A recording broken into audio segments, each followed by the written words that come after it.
And welcome again to a special edition of Anime Talk on a Sunday afternoon. Thanks for stepping away from your shows and football to come join us today. I have two extremely special guests with me today, and hopefully you guys will enjoy listening to them as much as I will. But first, a little bit about who I am. I'm your host, Joe. I write for We Remember Love, and I obviously run this weekly show, usually on Tuesdays, but this week on a Sunday. And if you'd like to send a message into our guests, you can use the social stream on the right-hand side of the video. You can send me a message on Twitter, or you can tag it Joe's Anime Talk, and we'll pick it up that way as well. But let's get to my first guest, who is a newcomer to the show. Scamp, go ahead. I'm live! Live! I'm alive being live. Live. Yeah. Hi! So tell us a little bit about yourself, Scamp. Yes, I am the awesome, amazing, beautiful, brilliant, totally sexy, and has all the girls hiring for him writer for thecartdriver.com, where you can get all the best anime stuff, except downloads. But they're all on the sidebar, so you don't actually need to go anywhere else, technically. Especially not Desu Ex Machina. And then recently you were nominated for an Irish Blogger Award. Oh yeah, I get nominated for that like every year, and it's always in a different category because, you know, there's not an anime blog category in Ireland for some reason. One of the blogs I'm up against is called A Blog About Crisps, which, by the way, for all the Americans out there, that means chips, like potato chips. You know, yeah, learn a little bit of Englishism there. But yes, I'm up against a blog about crisps, and its second most recent post was about National Potato Day. So we're doomed, basically. Sounds good. And then my returning guest today is Kevo. Go ahead. Howdy, Joe. I'm Kevo. I'm sure you guys have heard me a few times on the show, and more than one of you may have been just utterly blown away by my genius opinions on anime. I'm up for an Anti-Blogger Award in my apartment. Okay, hello, Aeroblip. I'm up for a Anti-Blogger Award for Best Anti-Blogger in my apartment complex. I'm up against someone who has a Blogspot blog that hasn't been updated in 3 years. I looked it up because I asked them. And so hopefully I'll be able to take him down and win more Anti-Blogger Awards than Scamp. Sounds good. So for both of you guys, you are now, and Scamps, I don't know if you've done this before, but you're both operators of team blogs. Scamp, you recently brought on at least two people. I don't know if you brought on a third. I apologize. And then Kevo, you've got Aeroblip and a couple others. So for you guys, what's it like running a team blog? I've actually been part of a team blog before, but I wasn't running it. My early days at Bokutachi no Blog, once I joined just because they had a thing saying, join us, and I said, okay, because I'm like that, you know when a link says you are the 5,000 person to win, I have to click on it, you know. It was the early days of the internet, I was just getting used to it. But yeah, I used to be part of that team blog, and that was run by a guy who suddenly stopped updating out of nowhere, and another guy who never really updated at all. So I effectively ran that blog, but anyway. That was back in the good old days of WordPress.com. And now you're running the Cart Driver. You went from being solo to adding, like I said, adding at least two new people. Yeah, I think the reason I left originally was from Bokutachi no Blog was, well, first of all, the other writers didn't write anything, and they brought in a new guy who you may know by the name of Spiral, he came in, wrote 6 posts in one day, which consisted of about 80 words each, and had terrible writing, and was a big guy on the internet, and I was like, okay, it was the kick up the bum I needed to go start my own blog. But I realized then that, like, if I'm going to be a team blog, it's going to be with people who I respect and actually want to read their writing, and, you know, rather than just haphazardly hiring people. So I wanted someone who's like experienced writing. Gotcha. Now, Kevo, you're the lead at Desu. Word. So what's it like for you? What's the any challenges you come up against? Do you is it hard to motivate some people to write, or are the people working under you pretty steady about what they do? Yeah, it's pretty good. My staff are pretty useful actually. I've been a team blog, no, I've been a solo blog for most of my career. I think I started in '08 or something like that, or '09. And I transitioned to team blogging. I kind of like bought in Aeroblip at first just because I wanted to try it out. He had some new ideas, and I felt that my blog wasn't staying fresh anymore. So he came in and did a really good job with Fabcast, and I really like that.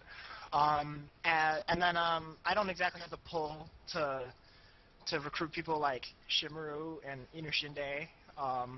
But I Damn looked straight for. you don't, bitch. Yeah. Wow. But I looked for, because of through Anime Power Rankings, I know lots and lots of people. So I look for people who I think might be interested in also developing their writing. Vanikawa, he's in Saudi Arabia. He's really good. His recent post about Hyoka was pretty good. He kind of edits himself, so he's easy to edit too. The challenges with him is that he's in Saudi Arabia, and so I actually don't even know what time zone that is. So I just see if I can talk to him in the middle of the night, because I'm sure that it's somewhere on the other side of the planet. Amarest is also pretty good. He writes with a lot of volume, and so far it's a pretty good experience, and it's different from running a solo blog, definitely, just because it feels like I have a lot of I do most of my writing, but it's a lot more editing and a lot more like managing people too, which I don't mind. It's okay. All right. Do you guys see yourselves expanding in the future, staying where you're at, or just writing it out and see where it goes? Kevo? Sorry, Sorry, I'll Sure. let Kevo start this one. No, I'm not sure. Maybe bring on another person's, maybe like just someone who is just like they can just write and I don't have to do anything.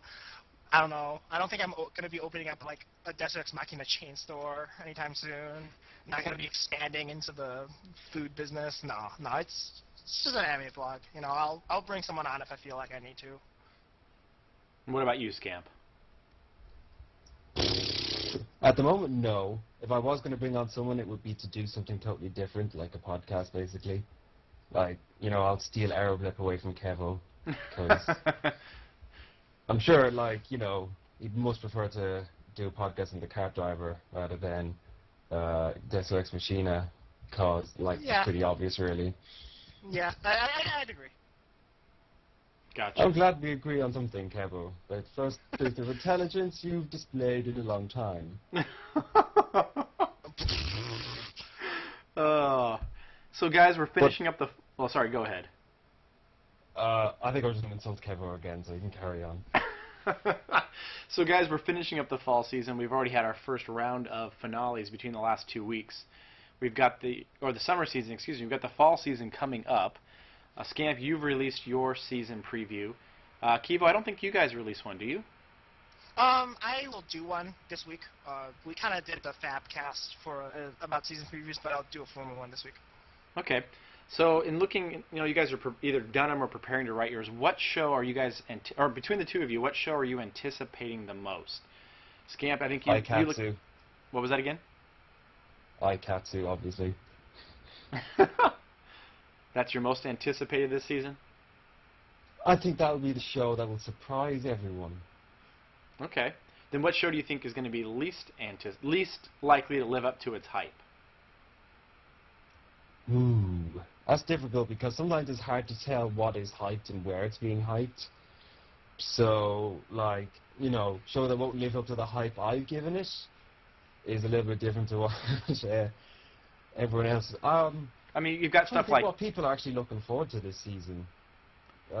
You got the 2 production IG shows with the animation backwards time slot. And then you've got K, which is kind of on the hype list. Yeah, I think K's worrying me because have they released the writers for that yet? I think that's been the thing. I heard a rumor it was going to be what's his face, the dude who does Ryoga Narita, but I'm pretty certain that's not true at all. Kiva, what about you? What show are you most anticipating for this season? There's not a show that I'm just like, oh man, I can't wait for this show to start. I'm gonna flip out over this. Pretty excited for Psychopaths just because I think it's gonna be entertaining. I'll be blogging Little Busters and Hayate the Combat Butler, so I guess I'm anticipating those two shows. I kind of want to see which one does worse. Hopefully they'll both be as entertaining as they sound.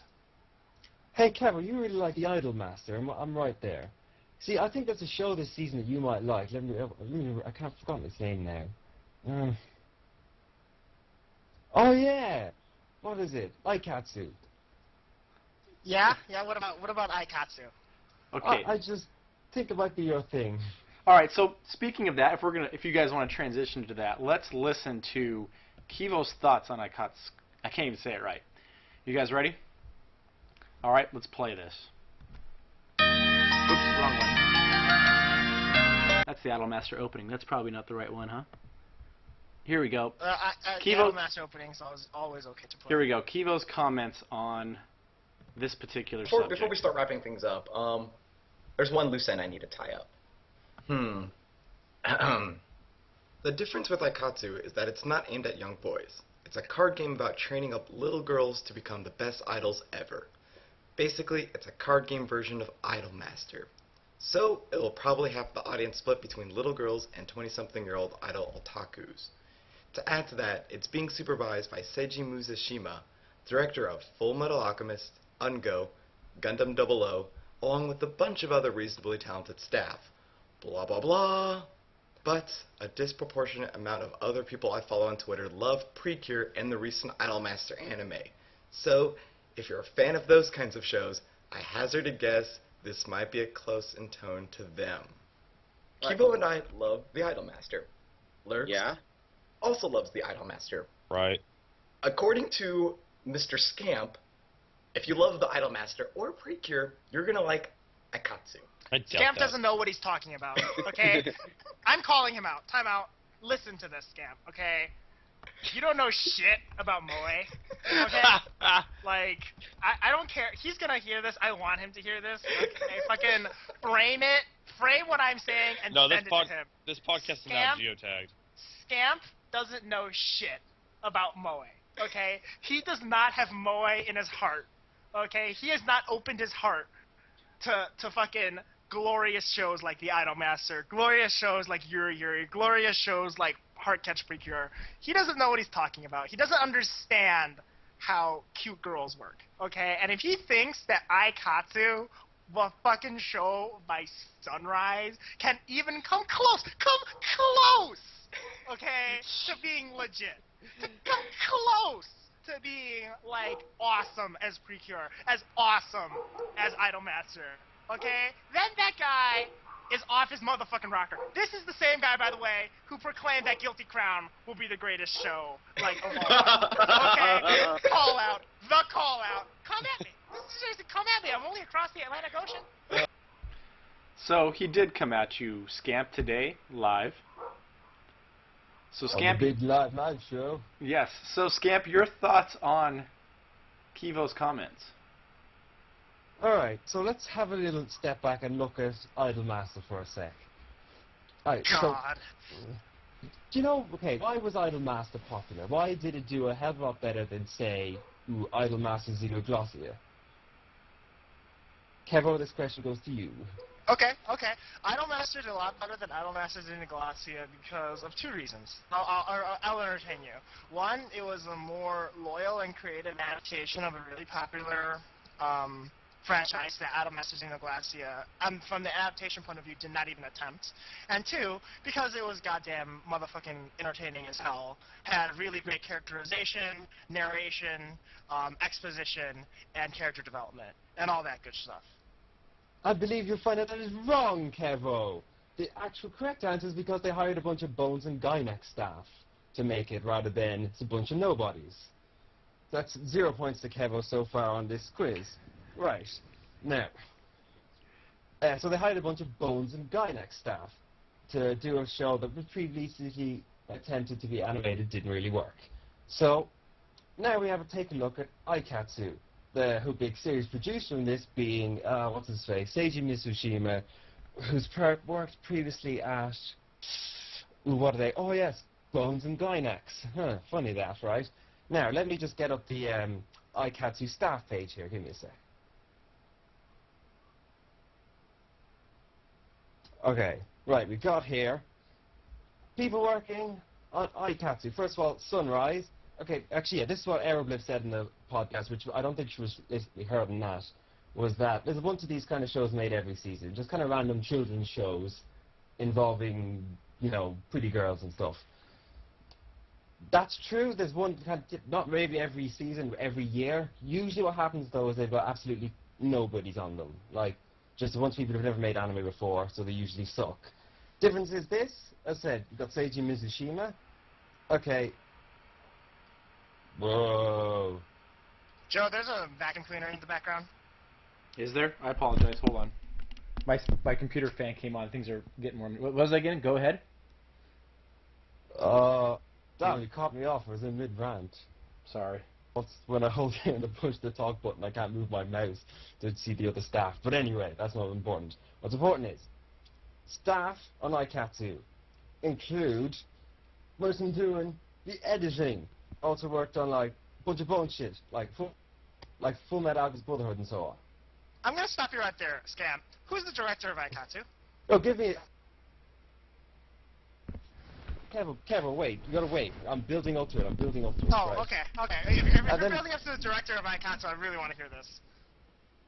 Alright, then, person doing color design like Aikatsu, also worked on a bunch of bone shit, like Full Metal Alchemist Brotherhood and Chico and a bunch of shit like that. And Soul Eater as well.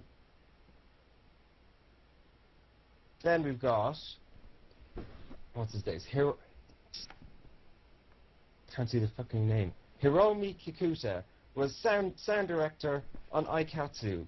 Was also sound director on, or what's that show called? Oh yes, The Idol Master. I think the sound being an Idol Master being an idol show being kind of fucking important.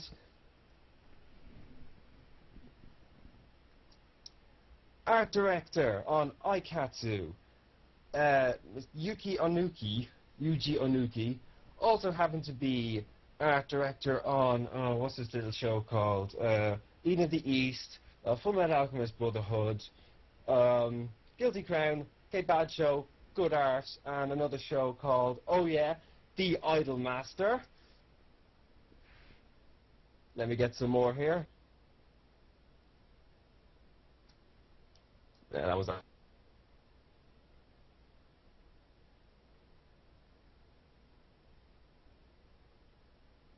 Finally, to top it off, so just going through here, we've got the director of Aikatsu. Also was like storyboarded on Gurren Lagann, House of Five Leaves, oh my god, it's Panty and Stocking, and what's this other show that he was a director on? Ungo, and oh yeah, let me read this, the bracket Idol Master. Now, Okay. Now, Okay. I'm just saying. Now, it still might not be good.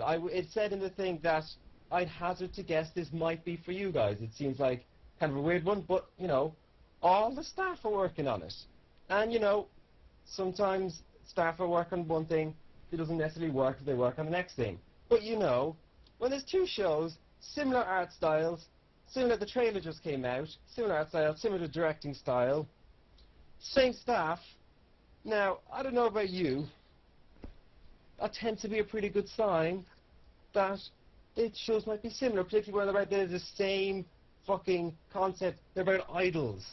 I do not believe, okay, that, saying that they might be similar shows because they have a similar concept, okay, is just like saying that if you like TTGL, you'll like Gundam Double Z because they're about giant robots. Okay. Okay, they're the same staff working on them. Did you see the trailer? I do not. Okay, I do not buy in to that argument because the same director. staff. I do not buy into that comment because the director did 2 storyboards in an episode in The Idolmaster. Okay, Kimura Ryuichi, this is his first role as director.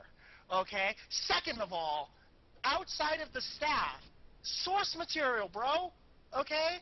You Source material for Idolmaster is a game where you train idols. There's no story. Awesome! Of course there's a story. There's all kinds of stories. There's 13. Actually, I don't know how the route system works in Idolmaster. It's just you're training idols. It's not the story that there is in the Idolmaster. Have you seen the Idolmaster? I believe I saw one episode. Okay. Well, I can assure you that there is a story in the Idolmaster to the point where Aeroblip yells at me. The game and the show, yeah. To the point where Aeroblip yells at me if I, like, say too many details to people who haven't finished the show yet. No, see, like, the Idolmaster... Yeah, I know the Idolmaster show has its story. That was the point I was making. The Idolmaster the game has a story too. Yeah, like as you progress later on in the games, like the characters all have a backstory, and then you explore it and have them sing. It's kind of like I'd hate to bring Idolmaster to that level, but it's kind of like a visual novel in a sense in that dimension. Oh, I didn't know that. I thought it was just kind of like a training schedule.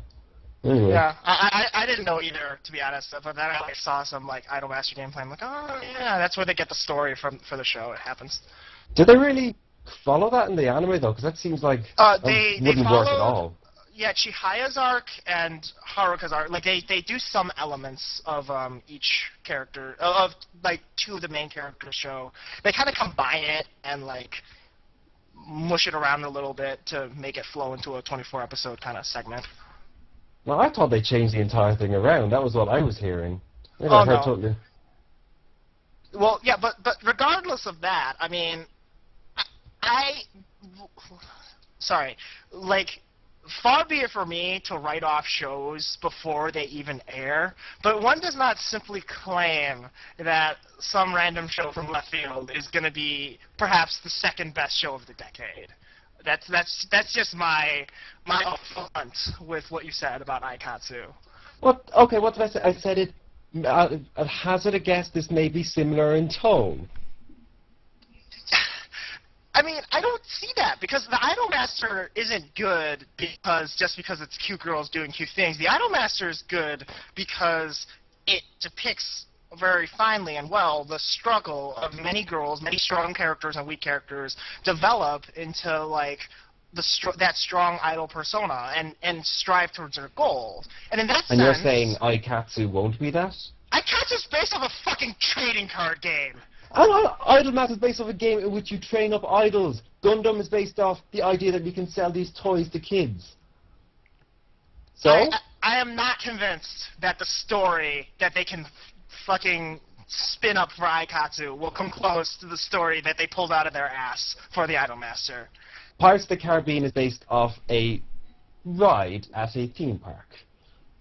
Source material doesn't matter in this case if you've got a bunch of talented staff who are making their own story. Who's writing the story, do you know? Is it going to be series composition or director? I don't know. Let me check.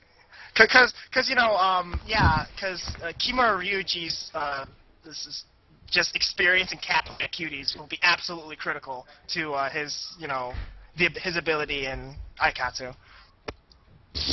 I wrote the script on some Space Bros episodes. Also, Tokyo Magnitude and Kakashi, which I know people like. Also, fucking Miracle Trains, maybe not. Gundam Age, 5 Rain, which everyone loves, apparently. 5 Rain's the best. Yeah, so there you go. I mean, it doesn't look like it has the budget that Idolmaster had, because Idolmaster had a fucking huge budget. But, like, well, yeah, that's another thing. Half the reason Idolmaster is good, and I don't enjoy acknowledging this about one of my favorite shows, but let's be honest here, half the reason Idolmaster is good is because they had Scamp Bandai, like, pouring money into the project. And I'm not convinced that whoever makes the Aikatsu card game, unless it's like Wizards of the Coast or some bullshit like that, it has the purse strings to just literally allow A1 steak sauce to make frames out of gold. Yeah. Did I make that point in the season preview, though? What do I say? I believe we're not going to make Joe repeat the entire thing that we said. Let me open it up myself here, just to... Yeah, I can find it as well if we wanted to read through. Although you've got quicker access than I do. Oh, no, because I keep having to lift my finger off the push-to-talk button every time I go to... Oh, you can make that into a toggle if you want. Every time I hit the push-to-talk button, my browser advances forward because that button on my mouse is also binding to forward on Chrome. All right, let's find Scamp's preview here. I found Horizon in the middle of Ninja, but that's probably not what I'm looking for. Right, yeah, I'm on it now. Scamp, just as a side note, one of the biggest, brightest tags on your blog is Scamp likes anime aimed at Fujoshi.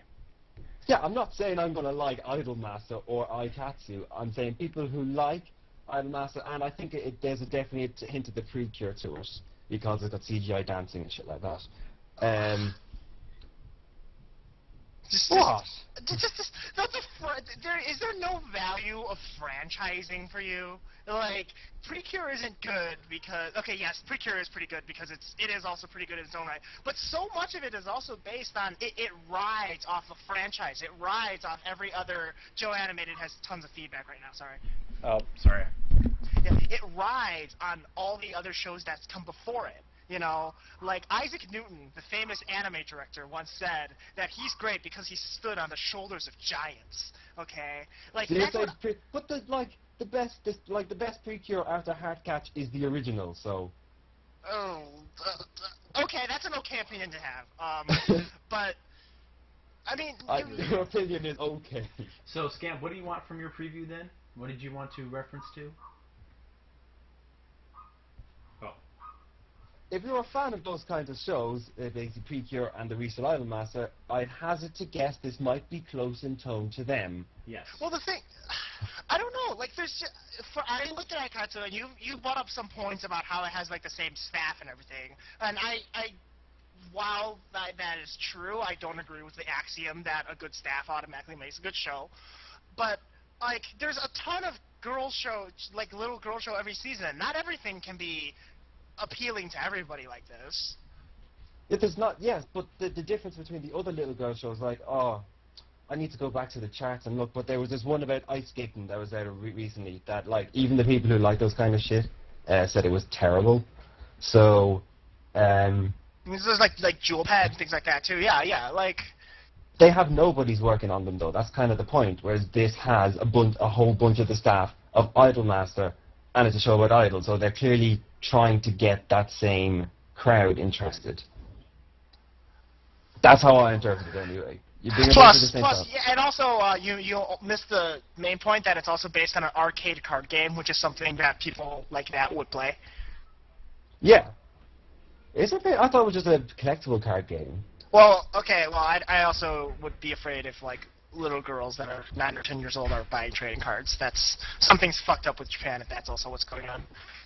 Really? I bought Pokemon cards when I was, like, 8, 10. Well, yeah, me too, but it's just like, I don't know. Like, I just feel that we have gone past the age of little kids buying trading cards. Or maybe I'm just completely out of the loop. I'm a grizzled old man that doesn't understand kids anymore.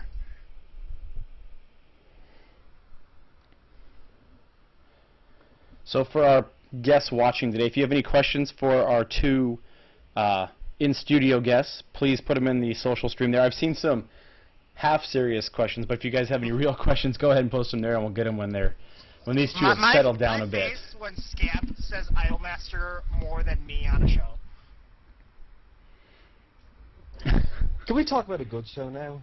Oh no! Fuck you! What? Oh man, I wish what's his face. Your Aeroblip was on the show, so we could talk about how awesome Space Bros is. Oh my god. Which Space Bros continues in. We're coming up to it finishes up in the fall season, doesn't it? Yeah. No, I thought it's a year round. Yeah, I think it's a year. That's what it said. It's like 52 episode thing. That's what was coming around before the season began, because what happened was some TV station in like Thailand or something accidentally posted up a clip saying how long it was going to be, and then instantly took it down. But they said 52 episodes, and it looks like that's the case. So. All Good right. thing too, because it's the goddamn best show. It does. All right, Despite its slow progress, it definitely is a week-to-week enjoyable show. Scamp, in your opinion, what's the best show this decade? This decade starting from 2000, basically. Yeah, 2010 inclusive. No, 2010 inclusive. Madoka. Okay. That's Yeah, boring opinion. Yeah, it's Okay, a very okay. boring. You have Scamp. I'm just saying, for someone who like defends his points so rigorously, you have very boring opinions. Whatever, man. They're boring because they're right. Oh. Okay, best shows of the decade so far, in my humble opinion. Madoka, Queer and Evol, and Our Girl Under the Bridge. Okay. Now let's see. Best shows of the decade so far, my opinion. Yuri Season 2, Idolmaster, Madoka. Come at me. Like what? Yo. You. I can accept Idolmaster because I recognize that, fuck idols, but it's a really well-made show. Madoka, okay, we're actually in agreement. You're probably in agreement for You're- different you're- reasons, but I don't Go know. ahead. From what I've heard Kevo say about Madoka, I think we kind of like it for fairly similar reasons. Oh, he probably faps all the dojins, but whatever. No, I don't read dojins. I only read like hilariously ironic dojins. So. Dude, I saw a dojin recently that it was like the woman was like, it was a key, a key hole. If you put the key in to open the door, that was a woman. And like you put the key and she's all like, ah! But then a robber comes and uses a lockpick. And That's she's pretty all like, I'm being violated, help me. But then he replaces her. So it's basically an NTR dojin. oh jeez. Anyways, moving on to your comment on Yuri. Yeah. There you go. Yeah. There's an interesting fact about my fetish. See, I Scamp, pretend I'm classy, but really. see, Scamp, like you can't say anything about Yuri because I'm right, and that Yuri is the best show this decade. I don't get the fervor that some people have over Yuri. I recognize on my thing, but it doesn't even seem well made. But whatever. Like, at least I kind of get it with K-On!, but K-On!'s better than Yuri. Oh no. Okay. K.O. Alright. better than Yuri. Come at me, No. bro. Fuck you. Okay, I'm coming. Geotag from Ireland, right there. Geotag from Ireland. I have booked my flight. I'm leaving. I'm packing my bags and going through customs right now. Like, no. K-On! Wishes that it had the right to stand in the shadow of Yuri.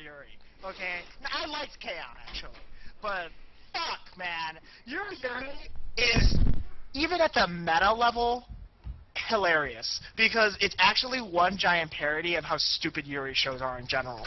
Second, okay, Yuri has the jokes, it has the pacing, it has the exposition, it has the characters that just are so likable and makes the show so incredibly enjoyable. Exposition? Yeah, Yuri has exposition. Come at me. Yuri is deep, okay?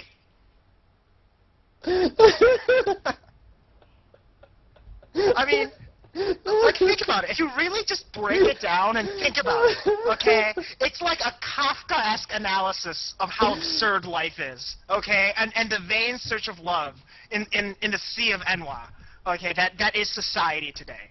And it's all representative. Like, Akari disappears because, she represents the psyche's fear of loneliness. And, Chinat, like, love, like, their like, quote, relationships is a parody of how vain and, mundane that actual human interaction could possibly be. It's very deep. It's very nihilistic. I thought that Yuri was, oh look, that girl wants to have sex with that other girl. It's funny because I'm a terrible person. And it's also funny in that way. It works on multiple levels. You're such full of shit. You just don't. Here's the thing, Scamp, and The everyone. good thing is, you I like tried K.O. more to than me. educate you guys, and you just don't listen. Look, the fact that you actually like K.O. more than me, but we're having this argument anyway. But anyway. Didn't like the crowd want to ask some questions or something? Have they been asking? Oh shit! I better open that up. They have been. Okay, well, they've been let's take throwing a some look. pretty. I'm gonna pick a random question because apparently Joe isn't gonna pick one. They've been throwing some random questions let's our see way. here. Am I muted, or can you guys hear me? Sorry, I gotta turn this back on.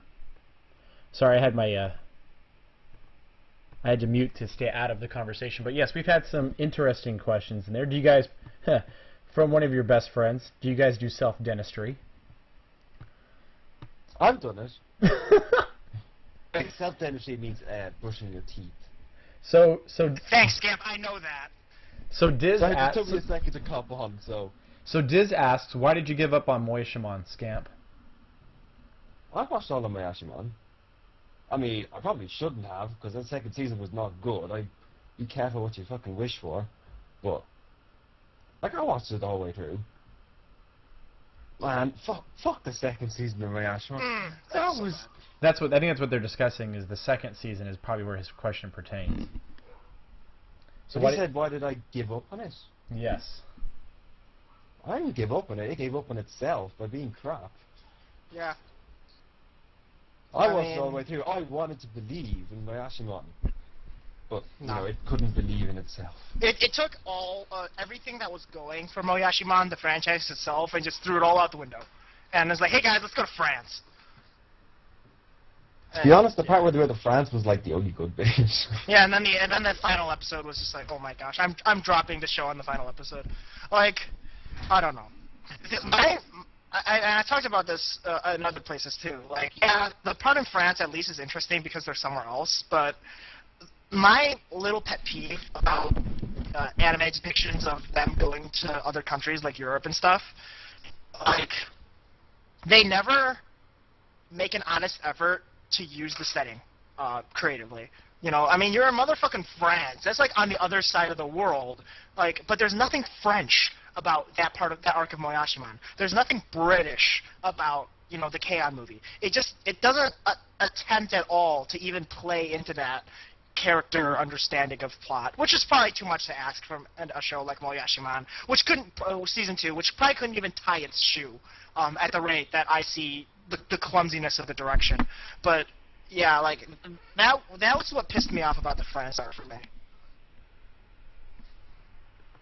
All right, let's see. I zoned out halfway there because I was trying to write a comment in the chat. All right, so looking through the chat here again.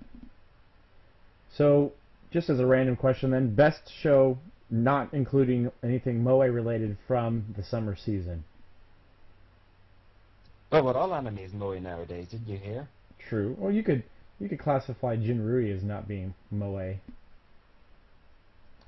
Well, I suppose it's not. Okay, let's rephrase this then. The show that most surprised you from the summer season that you didn't expect. Uzukoi?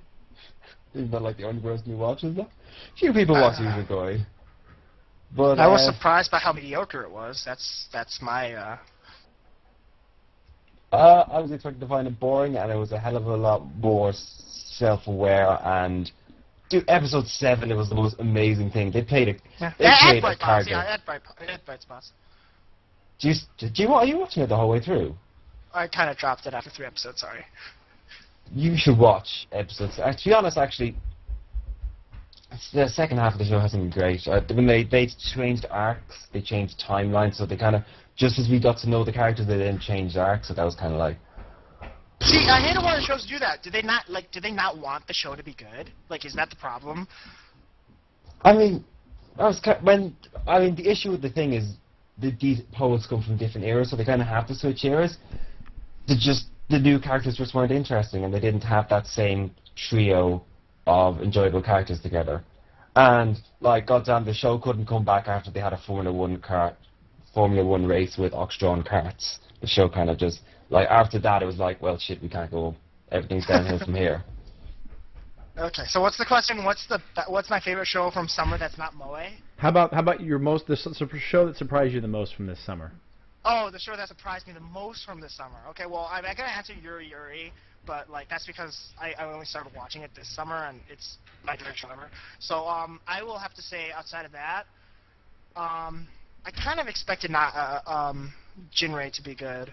So, oh my god, Joe Shiraku, I kind of didn't expect it to actually pull it off, but it's actually kind of entertaining. But besides that, yeah, like nothing else really popped up. Like, wow, this show's actually good. Kuisamoto surprised me. Kuisamoto In what surprises way? everyone. That it I was still good, don't or that know it was who just wrote them. surprising? It's been a long time since I've actually decided to sit through a show that bad before. Like, that's bad the whole way through. It's been I do Terry bad all the time, but not a recent TV show, and especially one of this variety, it's really bad. It's amazing. I need to write this week's episode. Oh my god, who is it? Who is Emoto, Kevo? I don't know. I think we are all Emoto, deep down inside. I'm pretty sure that Huizamoto is also like this allegory to Ayn Rand and Plato's The Republic. So, you know, I'm sure that if you just look really hard, the symbolism is obvious. The Plato bit is definitely obvious, but Well, no, I don't know. I how it think works Ayn Rand is pushing it. Ayn Rand is a moto. That's how it actually works. And like, you see how the main character, I forgot his name, but how he's rich and he owns a company. So he represents like the rich people in Atlas Shrugged. And all the girls, like they actually are they come from a mix and a combination of backgrounds, and that represents the public. And you know, it's a struggle to see which. I actually can't even bullshit that. Never mind. I was thinking it was more along the lines of Catcher in the Rye. You know, he's running through the rye, trying to catch all the Find emotos. yeah, Phoebe, Hizmoto. Yeah, that's deep too. Yeah. All right, guys. So one last question, then we'll close it up. It's actually a serious question here. Does a willingness to work with overseas markets a good sign for the anime industry in Japan, or a bad sign? Judging by the Marvel X Madhouse anime, bad.